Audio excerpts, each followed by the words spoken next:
Hello, everyone, and welcome to the Jeffrey Epstein Show. I'm your host, Bobbycapucci, and this is a morning update. Ghislaine Maxwell has been quarantined due to coronavirus.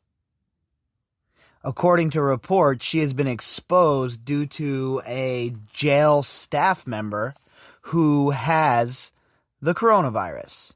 Now, she has not tested positive as far as we know, but she is in quarantine due to possible exposure to the coronavirus. Now, the cynic in me wants to say, is this what they're going to use to predicate getting her out of the old hoosegow? Are they going to use this new resurgence of the coronavirus as a way to release her and have her wait on trial in some plush hotel like she wanted? I really hope that's not the case, considering there are thousands and thousands and thousands of prisoners with actual conditions, health conditions that would be bad for them if they caught COVID. But yet Ghislaine Maxwell, she might get out, maybe, who knows, right?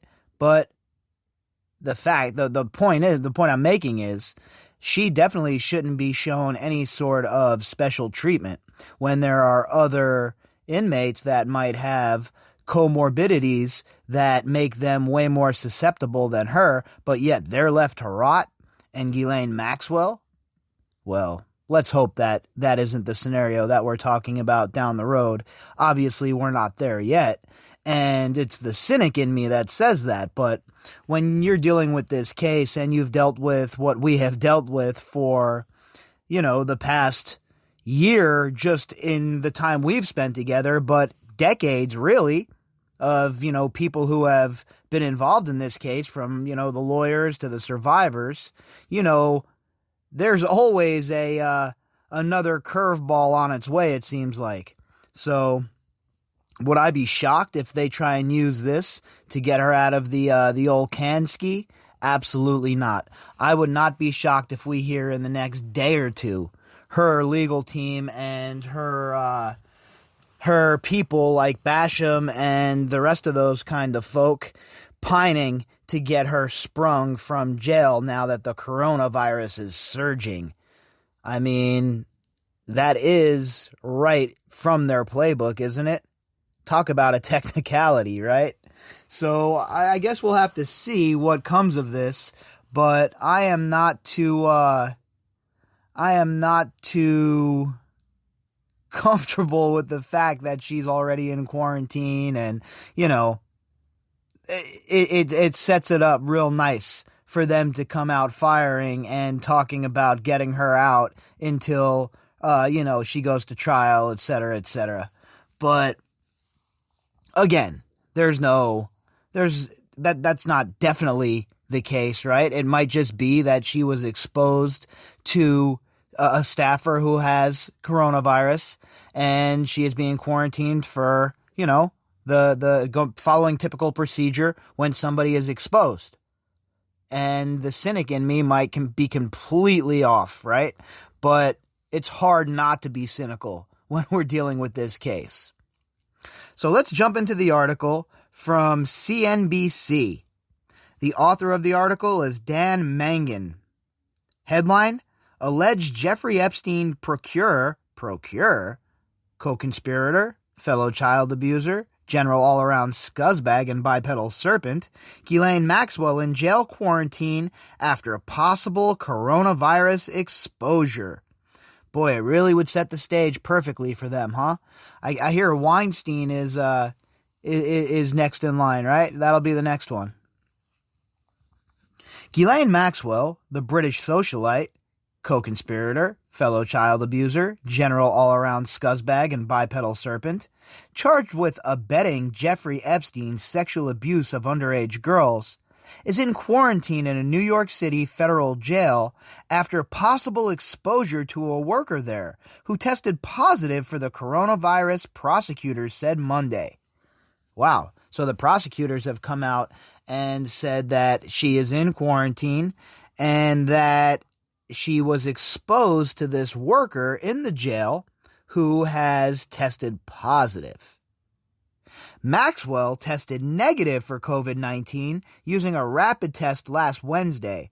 Prosecutors wrote in their filing in U.S. District Court in Manhattan, where she was indicted this year. Now, with these rapid tests, is this the test that Elon Musk just took, where one nostril was positive and one nostril was negative? And, what sort of tests are they deploying here? I've been hearing a lot of bad stuff about a lot of these sorts of rapid tests, how they're not very reliable. So I would think that they'd be employing more stringent testing and probably layers of testing, right? Rapid test as well as the long-term test, etc., etc. You would think. But who the hell knows? I mean, with the state of ill repair that the Just Us department is in and the Department of Corrections, who the hell knows what they have going on there?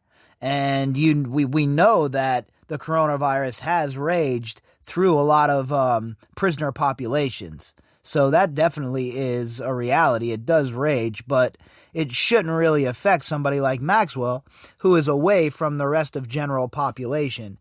If she is not positive after being exposed to this worker, then she should not be at any higher risk to be exposed than anybody else.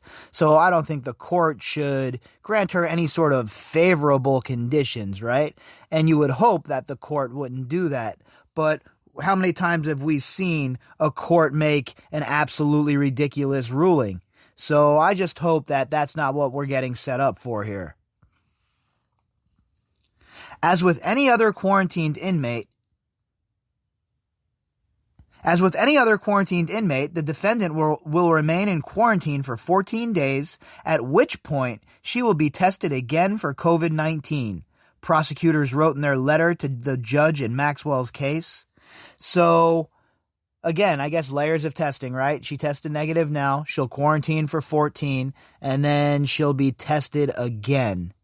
Now, I guess that's a standard operating procedure here in the federal jail, and Ghislaine Maxwell will fall right into line with those procedures as per the prosecutors. So 2 weeks from today, which is the 24th, so she was tested on the 23rd. So when we get there, it'll be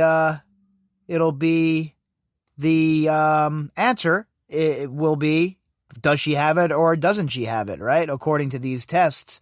And I would guess that if she was positive, she'd start to exhibit some symptoms.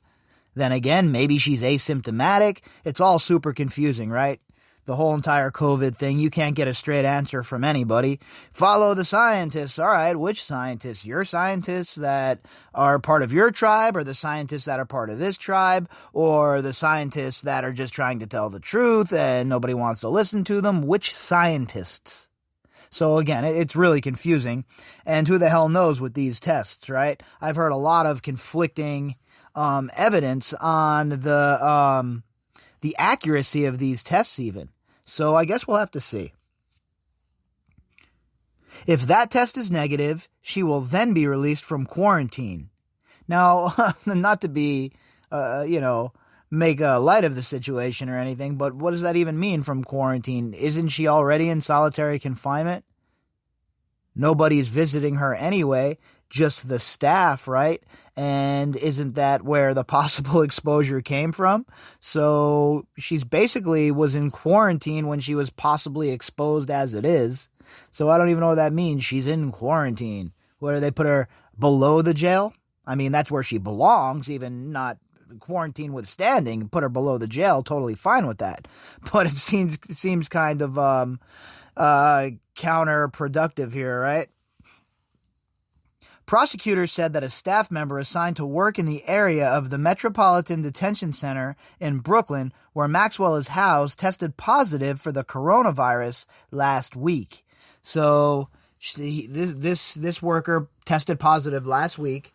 We haven't heard anything about any symptoms with Maxwell. Again, she may be asymptomatic if she has it, but it certainly looks like she does not, considering the test came back negative. and she is not exhibiting any symptoms. So that's certainly a positive, right? But we know that her legal team is going to latch on to this. Wait for it. It's coming, folks. There's no doubt. Her legal team is certainly going to latch on to this, and they will try and use this as a predicate to get her removed from the clink and to wait out her trial date in some plush-ass hotel like they proposed in the beginning. Maxwell, 58, is being held without bail on charges related to her alleged recruitment and grooming of girls for sexual abuse by Epstein, sometimes with her participation at multiple locations in the mid-1990s. One of the alleged survivors was just 14 years old at the time she was recruited.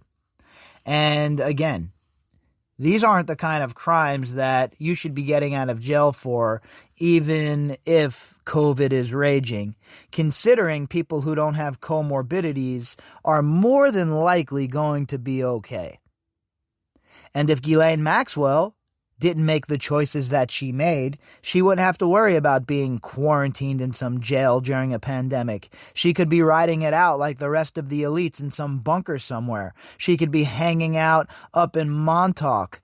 You know, that's what they all did. They all fled the city and went up to Montauk during the first go round. So I'm sure that's what the so-called elite class will be doing once again. But Maxwell has nobody to blame but herself. If she wasn't involved in this shit with Epstein, if she wasn't abusing these girls with Epstein, then she wouldn't have to worry about any of this. She could be riding it out, living her life of luxury still. But nope, it's bologna sandwiches, paper clothes, and quarantine at a federal jail. And guess what? I don't care one bit. Zero empathy for her. Maxwell, who has pleaded not guilty in the case, also is charged with perjury for allegedly falsely denying, while under oath for depositions in a civil lawsuit, her alleged conduct as a procurer for the wealthy money manager. The wealthy money manager? I think that ship has sailed, okay? How about just, dead pedophile, dead sex trafficker, dead criminal, dead money launderer? All of those work. But money manager? Yeah, probably not the best way to describe him at this point. She and Epstein for years had socialized with famous and wealthy people, including Presidents Donald Trump and Bill Clinton, and Britain's Prince Andrew. Epstein lowered his profile after pleading guilty to state charges in Florida in 2008, which included paying for sexual services from an underage girl.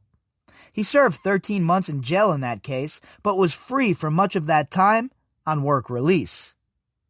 So, the problem I have with that paragraph is Epstein lowered his profile after pleading guilty. No, he didn't lower his profile. Those around him helped him refurbish his profile. And the legacy media went right along with it, accepting his invites to his dinners, to his little functions, all of that nonsense. And then, when the Miami Herald begins their investigation, the rest of these nonsensical legacy media clowns begin to piggyback on top of that and act like they've cared all along, when in reality, we know that's not the case. Epstein, 66, was arrested on federal child sex trafficking charges in July 2019 after prosecutors said he abused dozens of young girls from 2002 through 2006. And we know it's a lot longer than that, and we know it's a lot more girls than that, okay? Dozens, right? But as crazy as it sounds, I'm thinking it's in the hundreds for all the years that this guy was operating, and all the unknown European girls, girls from other countries, girls in other states that might not have come forward. I would have to say that dozens is probably kind of conservative here. He died a month later in federal jail in Manhattan from what authorities have said was a suicide by hanging. Maxwell was arrested last July at a $1 million hideaway she had purchased in New Hampshire. And again, were any of those pictures there? What did they seize? Where are all of these photo albums that we have heard about? Does Maxwell have them? Do the authorities have them? Are they buried somewhere? What's the deal? In their court filing Monday, prosecutors said while Maxwell is in quarantine, she may shower, make personal phone calls, and use the CoreLinks email system. Well, isn't that nice? I mean, get the shower, you get yourself a couple of personal phone calls, the CoreLinks email system. All that's missing is you giving orders to everybody, Ghislaine. I mean, they act like she was being put in a gulag in Soviet Russia after crossing Lenin. Meanwhile, she had a computer, all this access to this other stuff, a scale, the whole nine. And they came out talking about how she was being treated so much differently than everybody else. You mean treated better, right? Because that's what was going on and what is going on. In addition, the defendant will continue to be permitted to make legal calls every day for up to 3 hours per day. These calls will take place in a room where the defendant is alone and where no MDC staff can hear her communications with counsel, prosecutors wrote. So I hope all of the inmates are getting these special privileges or these privileges. They better be, and not just Ghislaine Maxwell. Justice, equal justice under the law. That's what this is all about. These people they've skated by for way too long. And it's time for everybody to realize that that's not going to occur anymore. It's not going to be allowed to occur anymore. And if you're caught up in something like this, you're going to have to pay the piper.